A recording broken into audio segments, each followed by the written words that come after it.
बोल. तू का मला इग्नोर करते? का असं वागते माझ्या बरोबर?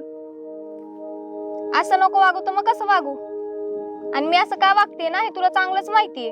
चेहरा भोळा आणि लफडी सोळा अशी गत झालीये तुझी. हे बघ, असं कोड्यात बोलू नको. जे काय असेल ना ते सरळ सांग. त्या दिवशी चांगला त्या ऋतूच्या हातात हात घालून बसला होता. अगं ते बघून तुम्हाला इग्नोर करते का? इग्नोर नको करू तर मग काय करू?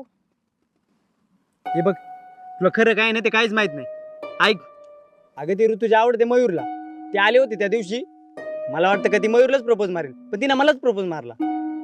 तिनं प्रपोज केलं आणि तू लगेच हो बोललास. अगं मी हो नाही बोललो तिला, तिथंच नाही बोललो. म्हणूनच हातात हात घेऊन बसला होता ना किती वेळ. अगं तिनं हातात हात धरलेला माझा, मी थोडा तिचा हातात हात धरलेला. मग तुला नाही सोडवता आला का? सोडला की. कधी? मी बघितलं किती वेळ हातात हात होता. हे बघ, अगं तुम्हाला लय चुकीचं समजते. माझं लय प्रेम होतं रे अविनाश तुझ्यावर, आणि त्याहून जास्त विश्वास होता. पण तू एका क्षणात सगळं गमावलास.